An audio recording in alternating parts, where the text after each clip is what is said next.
আপনার আল্লাহকে কে সৃষ্টি করেছে এটা বলুন। হ্যাঁ, আল্লাহ তাআলাকে সৃষ্টি করার প্রশ্নই আসে না। স্রষ্টা থাকা ওই জিনিসের দরকার যে জিনিসটা সৃষ্টি করা হয়েছে।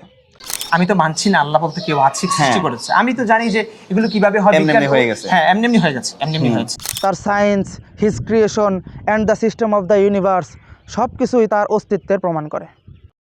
আসসালামু আলাইকুম রহমতুল্লাহ। নাস্তিকদের একটা কমন প্রশ্ন কি আপনারা কি জানেন? তারা বলে কোনো কিছুই যদি এই সৃষ্টি জগতের কোনো কিছুই যদি নিজে নিজে ক্রিয়েট না হতে পারে, তাহলে ওই মহান সত্তা যে এই সমস্ত কিছু সৃষ্টি করেছে তাকে কে সৃষ্টি করেছে? আপনার আল্লাহকে কে সৃষ্টি করেছে এটা বলুন। হ্যাঁ, আমি ইনশাল্লাহ এই বিষয়টা আপনাদের সামনে আজকে ক্লিয়ার করার চেষ্টা করব। ফার্স্ট অফ অল, সৃষ্টিকর্তা অর্থাৎ আল্লাহকে কে সৃষ্টি করেছে এই প্রশ্নটাই ভুল। কারণ আল্লাহ তাআলা তিনি কোনো সৃষ্টিকৃত বস্তু নন, কারণ তিনি হচ্ছে স্রষ্টা। আর স্রষ্টাকে যদি সৃষ্টি করা হয় সে আবার স্রষ্টা হলো কীভাবে? এই জন্য আল্লাহ তাআলা কোনো সৃষ্টিকৃত বস্তু নন। স্রষ্টা অর্থাৎ আল্লাহকে কে সৃষ্টি করেছে এই প্রশ্নটা তেমন ভুল যেমন কোনো একজন অন্ধ ব্যক্তিকে, যার দুইটা চক্ষু নাই, সে অন্ধ, কিছু দেখে না, তাকে যদি কেউ জিজ্ঞেস করে, ভাই তোমার তো দুইটা চক্ষু নাই, তাহলে তুমি দেখো কোন চোখ দিয়ে?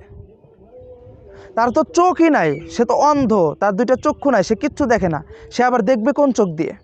এটা যেমন পাগলামো প্রশ্ন, ফাজলামো প্রশ্ন, তেমনিভাবে সৃষ্টিকর্তা অর্থাৎ আল্লাহ তাআলাকে কে সৃষ্টি করেছে এই প্রশ্নটাও মূর্খতা, ফাজলামো এবং পাগলামো ছাড়া কিছুই নয়। আল্লাহ তাআলাকে সৃষ্টি করার প্রশ্নই আসে না, কারণ তিনি অনাদি, অনন্ত, তিনি কালের সীমার বাইরে।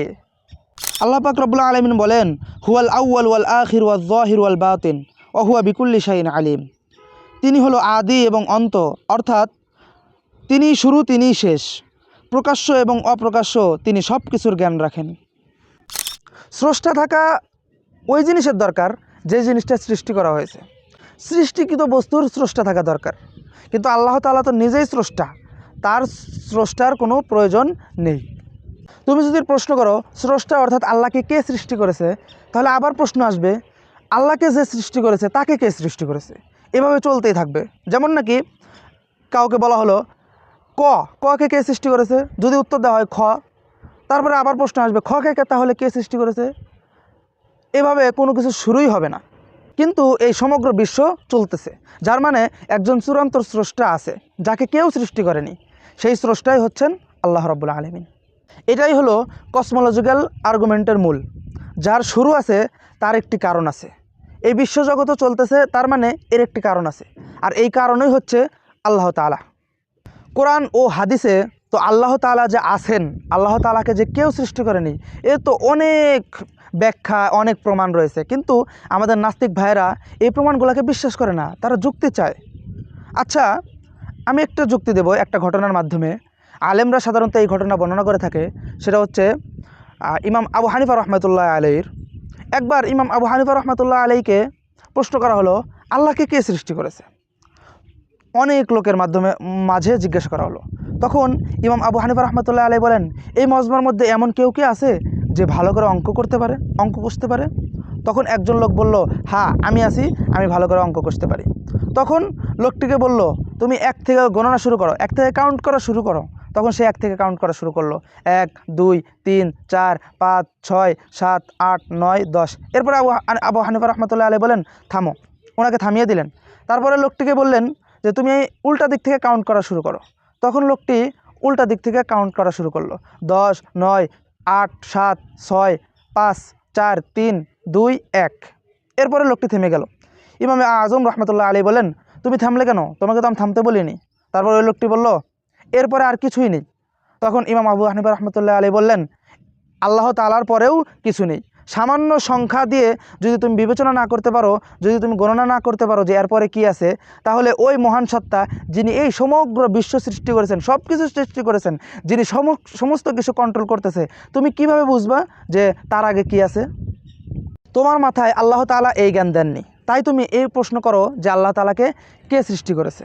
আমি তো মানছি না আল্লাহ বলতে কেউ আছে সৃষ্টি হ্যাঁ। করেছে। আমি তো জানি যে এগুলো কিভাবে হয়, এমনি বিজ্ঞান হয়ে গেছে। হ্যাঁ এমনি হয়ে গেছে, এমনি হয়েছে। নাস্তিকরা বলে থাকে এই দুনিয়ার কোনো কিছুই কেউ সৃষ্টি করেনি। তারা বলে যে এই দুনিয়া যত কিছু আছে সব নিজে নিজেই হয়ে গেছে, আপনা আপনি হয়ে গেছে।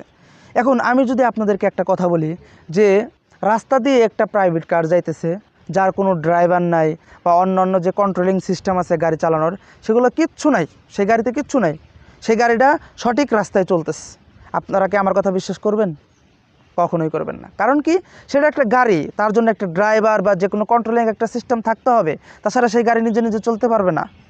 তো এই দুনিয়ার সামান্য গাড়ি যদি নিজে নিজে চলতে না পারে, তাহলে এই পুরা ইউনিভার্স, টাইম, স্পেস এগুলো কিভাবে নিজে নিজে চলবে? এগুলার একজন অবশ্যই সৃষ্টিকর্তা আছে। বোকার দল, এই সামান্য কথাটা বোঝো না? এতটুকু ন্যূনতম কমন সেন্স তোমাদের মধ্যে নাই? এখন যদি আমি কোনো নাস্তিককে প্রশ্ন করি, তুমি কি নিজেকে ইন্টেলিজেন্ট ভাবো? সে উত্তর দিবে অফকোর্স। তখন আমার তার কাছে প্রশ্ন থাকবে যে তোমার বুদ্ধি আমাকে দেখাও, তোমার যে বুদ্ধি আছে এটা আমাকে দেখাও, কোন রঙের, কত কেজি, কোন সাইজের। সে কি উত্তর দিতে পারবে? পারবে না। কারণ কি, বুদ্ধি দেখা যায় না। সো তুমি একটা জিনিসে বিশ্বাস করো, কিন্তু সেটা তুমি চোখে দেখতে পারো না, ধরতে পারো না, তবুও মানো। কারণ কি? কারণ হচ্ছে তার ইফেক্ট বা সাইন তুমি বুঝতে পারো, তুমি অনুভব করতে পারো। গড অর্থাৎ আল্লাহর ব্যাপারেও তাই। তার science, his creation and the system of the universe সব কিছুই তার অস্তিত্বের প্রমাণ করে। তুমি প্রতিদিন যেসব বিষয়ে বিশ্বাস করো, বুদ্ধি, ভালোবাসা, অনুভব, এগুলোও তো দেখা যায় না। তাহলে শুধুমাত্র আল্লাহ তাআলার ব্যাপারেই দেখতে চাওয়ার মানে হলো চোখ খোলা রেখে হেদায়েত বন্ধ করে রাখা। আল্লাহ পাক রব্বুল আলামিন বলেন, উল হু আল্লাহু আহাদ, তিনি আল্লাহ এক এবং একক। আল্লাহুস সামাদ, আল্লাহ কারো মুখাপেক্ষী নন। লাম ইয়ালিদ ওয়ালাম ইউলাদ, তিনি কাউকে জন্ম দেননি এবং তাকেও কেউ জন্ম দেয়নি। ওয়ালাম ইয়াকুল্লাহু কুফুয়ান আহাদ, আর তার কোনো সমকক্ষও নেই।